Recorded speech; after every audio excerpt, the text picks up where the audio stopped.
Okay, I'm back with some New Mutants book right here. This video will be about Bill Sienkiewicz. Definitely one of my favorite artists out there. Back in '82, Thor 337 was a big moment for me as far as my introduction to Walt Simonson.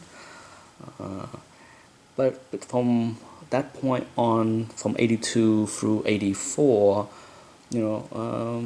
I discovered, of course, George Perez, but and as a X-Men collector, back then, I buy pretty much all the related mutant titles. So the New Mutants was definitely one of the titles that I bought from the get-go. But I was really not all that excited about the book. For sure, the art was nothing memorable, and the storyline was okay. Not great, not good, but not bad enough for me to say I don't want to waste my 50 cents or 60 cents back then. But in '84, when this book came out, it blew my mind. I have never seen this artist before. I didn't even know how to pronounce it. But when I went to the store that day to pick up my new issue of New Mutants, I was completely amazed. I look at this cover and I'm just like, wow. This is unlike any other comic book arts I have ever seen before. It was just stunning, beautiful, and it was a big deal for me because it automatically made me so excited about the New Mutants, and it stayed this way for the next few years as Bill Sienkiewicz stayed on and did his amazing work on this run. His style is definitely not for everyone. I'm sure a lot of people prefer the cleaner style. But for me, it was so different from Walt Simonson, Neil Adams, or John Byrne. Yet so beautiful that I love it. I'm sure I'm probably in the minority because if I wasn't, he would be a lot more popular and do a lot more work, in my opinion. But it is beautiful. I mean, his run on New Mutant is just stunning. I mean, he drew so many beautiful covers and his art inside. Look at that. It's, I'm not sure what the best word to describe it, but it's somewhat abstract, somewhat realism. I'm not sure if there's a good way to categorize his style, but it's just beautiful. I pull out some more books randomly, and as you can see, this is a beautiful copy, beautiful covers. Number 20, just gorgeous. I love it. I mean, he does great covers, and if you're a big fan of him, of course you probably love his work on Elektra, which is sensational. He's probably most famous for that involvement. Here's another one. It is just beautiful. Bill Sienkiewicz is his best inker, no doubt. I think his style is so difficult for anyone to ink it.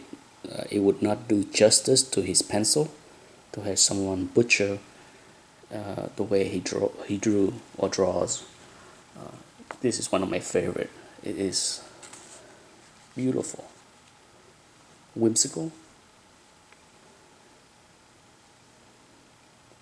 See, he can draw simple lines, beautiful. Doesn't have to be abstract or million or have a lot of little lines. It's just gorgeous. How can you not love this cover? It's almost cartoonish, and he can make it look so beautiful.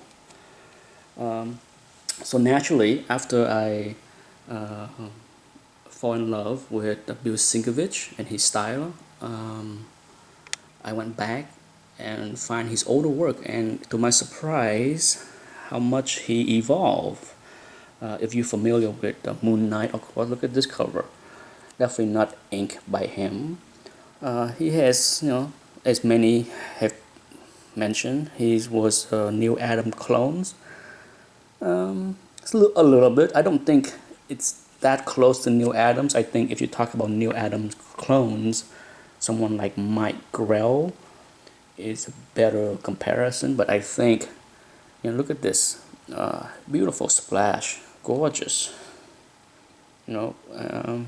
But because it was inked by somebody else, a lot of his wonderful penciling works, get lost in translation.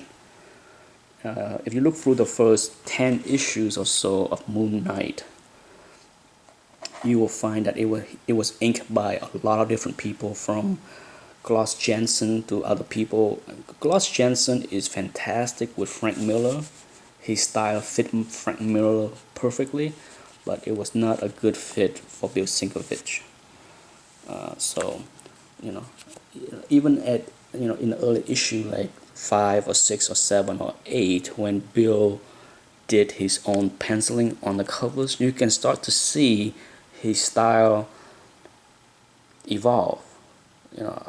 Maybe evolve is not the right word for it, because it was always like this. Maybe it's just that he refined his style and was able to find his own inking style that make it work, and it's just beautiful. I mean, look at this cover, beautiful. And this is issue 8, so as early as the first year on Moon Knight, he started to exert his style on the cover with his own inking. It's just gorgeous. I mean, if anybody can just do a simple black and white covers and make it look good, it's Bill Sienkiewicz. This is just gorgeous. This is definitely one of my favorite right here. If I have to do a top 5 Bill Sienkiewicz cover, this is it right here. This is one of them. Oh, stunning. Simple yet beautiful.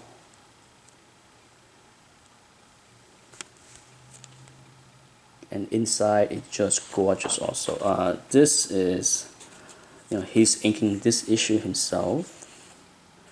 And it is just, I love it. Like I said, it's not for everyone. But one thing about Bill, even in his early days, is he has a fantastic way to add dynamic to a panel. Just look at, I just flipped through one of my probably top 2 favorite Moon Knight page. Look at this beautiful artwork. The way he draw Moon Knight, the body dynamic of the Moon Knight, the horse, and this. Look at this. This is very Neil Adams-ish as far as the style, body dynamic, but all great artists can do that. It's just it would be silly to say it's Neil Adams-ish. People like Jill Kane, John Byrne, Neil Adams, Bill Sienkiewicz. Anyone that have a good understanding of good anatomy and have a great sense of view of an angle to interpret a beautiful shot. All great artists can do it. And look at this. This is one of the most beautiful page that Bill Sienkiewicz has ever drew. The way Moon Knight looked, unbelievable, gorgeous. And perhaps go down to my favorite all-time Bill Sienkiewicz cover. Look, this one. Probably one of the tougher issue to find in 9/8 because it's all black. It's the killer. It's an extremely tough book to find in perfect condition. I was very happy to have this issue. It has, as you can see, one ding right there, but other than that, this is a gorgeous copy. I love it. I flipped through this book so many times. If anybody can draw a werewolf, Bill can. He's fantastic. There's so many more. Like I said, I can make this video way too long by flipping through all the wonderful covers that he did for Moon Knight. Here's another one, issue 30. That's come right after this wonderful issue with the werewolf, and here you get the iconic pose of the two main characters of the storyline, and there you go. He swiped it. Nothing wrong with it, but it's so commonly used. One of these days I will figure out who did the very first cover that used this pose. Before I go, I want to bring out probably my most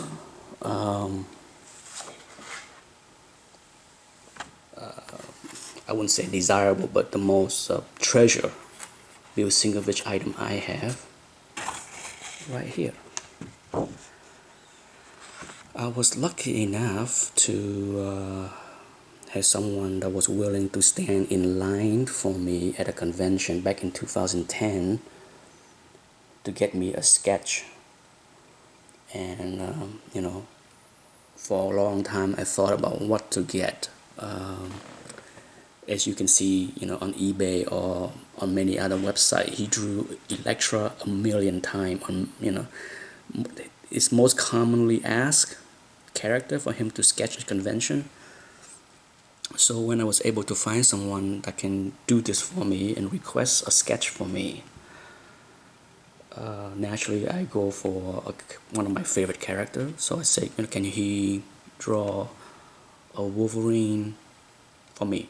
A shirtless Logan, not in action, that was basically my request, was if you can somehow get me a nice shot of a gritty shot of Wolverine without his shirt, that would be fine. Doesn't have to be full body.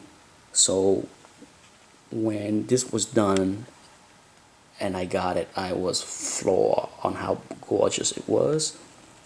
As you can see, Bill signed it 2010. And the details, look at the details on the face.